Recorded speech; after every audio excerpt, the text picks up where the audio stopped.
pessoal da quinta etapa da EJA, da Educação de Jovens e Adultos de Picos. Graças a Deus aqui então reunidos para mais uma videoaula de Geografia com o professor Ronaldo Moura. Nessa nossa videoaula, nós vamos dar continuidade ao nosso assunto. E aí, para ir acompanhando, peço que vocês então acompanhem com o nosso livro aí na página 217, a partir do tópico O Mercosul. Inicialmente, pessoal, o que é o Mercosul? Mercado Comum do Sul. É um bloco econômico. O que viria a ser bloco econômico? É nada mais, nada menos do que a união de determinado número de países, onde tem como principal propósito um livre comércio, ou seja, vender e comprar produtos entre esses países membros, consequentemente com a redução ou a eliminação de impostos. Então, pessoal, a importância da existência de um bloco econômico é que suas fronteiras comerciais se expandem. De vez eu vender apenas para o Brasil, posso vender para outros países que fazem parte desse bloco econômico. E aí, consequentemente, eu amplio o meu mercado consumidor, os meus lucros. Então, isso é o que é o bloco e esse é o principal objetivo do bloco. Vender mais para lucrar mais, dinamizar a economia dos países membros desse bloco. Mas espera aí, em que contexto surgiu o Mercosul? Como também outros blocos, pois existem vários blocos econômicos espalhados pelo mundo. Em que ambiente, em que cenários surgiram esses blocos econômicos, pessoal? E aí então a gente tem que remontar ao ano de 1991. Ou seja, pessoal, em 25 de dezembro de 1991, teve fim então a União Soviética, um país aí que nasceu em 1922, a União das Repúblicas Socialistas Soviéticas nasceu em 1922 e durou até 1991. Quando a União Soviética se extinguiu, deixou de existir em 91, boa parte dos países do mundo, 98% dos países do mundo, eram ou passaram a ser capitalistas. Países com esse modelo econômico, baseado na compra e na venda de produtos, buscando lucro, existindo a iniciativa privada, a não intervenção do Estado na economia. Então, 98% dos países do mundo, sim, adotaram ou continuaram sendo capitalistas. Vindo, então, pessoal, a surgir o que a gente chama de nova ordem mundial. Como assim? Após, então, o fim da União Soviética em 91, o mundo passou a se comportar de uma nova forma a partir de 92. Então, essa nova forma em que o mundo passou a se comportar politicamente, economicamente, se chama nova ordem mundial. Um aspecto importantíssimo dessa nova ordem mundial a partir de 92, além dos blocos econômicos, é a questão da globalização, pessoal.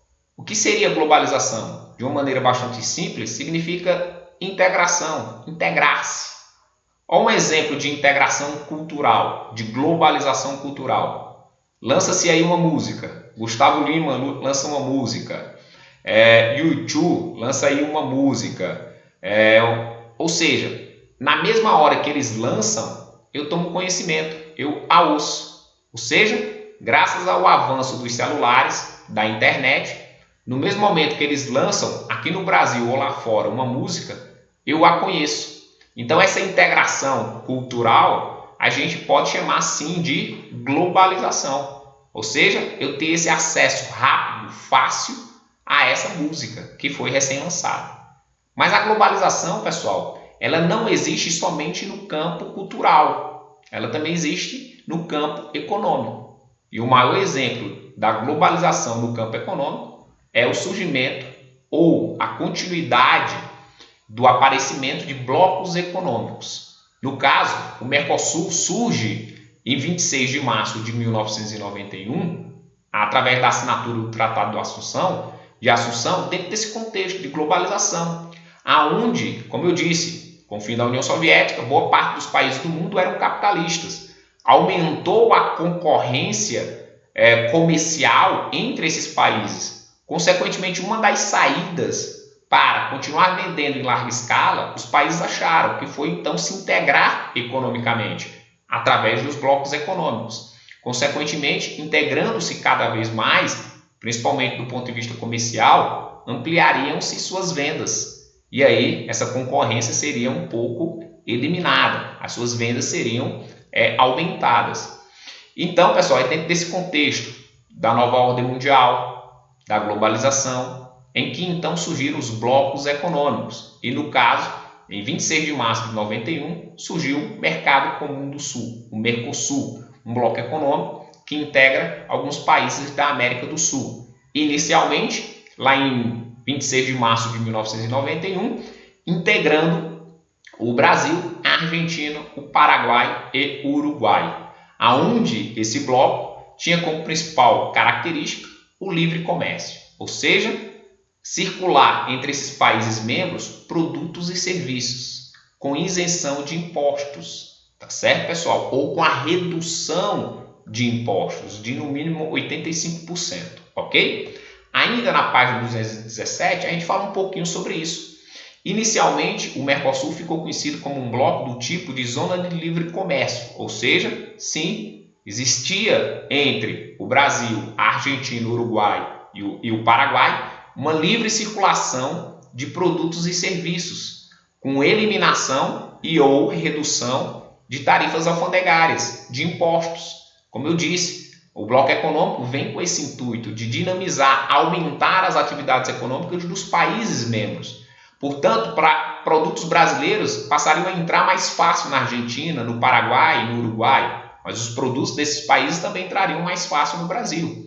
Então, assim como o mercado de venda aumentaria do Brasil, o mercado de venda desses países também aumentaria, pois teria o Brasil como um enorme mercado consumidor, tá certo?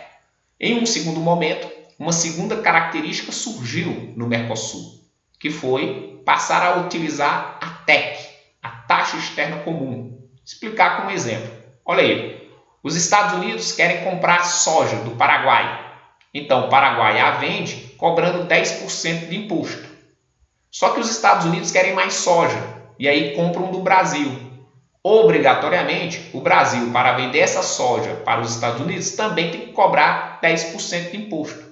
A mesma porcentagem que o Paraguai cobrou, porque Brasil e Paraguai fazem parte do Mercosul. Então, países membros do bloco têm que sim cobrar o mesmo imposto sobre determinado produto, quando vendido para um país fora do bloco. Tá certo, pessoal? Então, além do livre comércio, da livre circulação de produtos e serviços com redução ou eliminação de taxas alfandegárias entre os países membros, há também o uso dessa TEC, da taxa externa comum, sendo que nós já dissemos, os países ativos, membros ativos, que participam das reuniões e têm direito de voto, de decisão, é a Argentina, Brasil, Paraguai e Uruguai. Só que além desses países ativos, há os países associados, que podem sim ter relações comerciais com os países ativos. No caso, esses países associados são a Bolívia, o Chile, Peru, Colômbia, Equador, Guiana e Suriname. Além dos países associados, há os países membros observadores, no caso o México e a Nova Zelândia.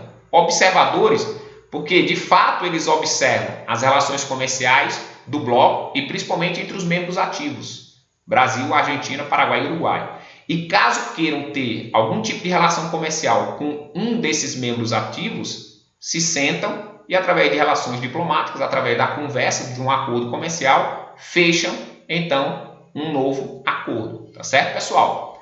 E aí, um outro fato curioso é a questão da Venezuela. A Venezuela, sim, passou a ser membro ativo em 2012. Então, no ano de 2012 até o ano de 2016, durante esses 4 anos, os membros ativos que tinham poder de decisão, voto, era Brasil, Argentina, Paraguai, Uruguai e Venezuela.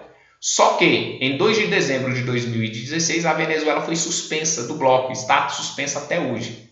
Em 2016, ela foi suspensa porque não cumpriu os princípios do Tratado de Assunção, ou seja, tinha que se colocar num prazo de 4 anos 100% dos princípios das leis no país, sendo que ela não colocou nem cerca de 40% desses princípios em prática. Então foi a brecha encontrada pelos demais membros ativos para suspendê-la em 2 de dezembro de 2016. Tá certo, pessoal? Então a gente vai concluir nossa videoaula por aqui. Fique com Deus. Bons estudos.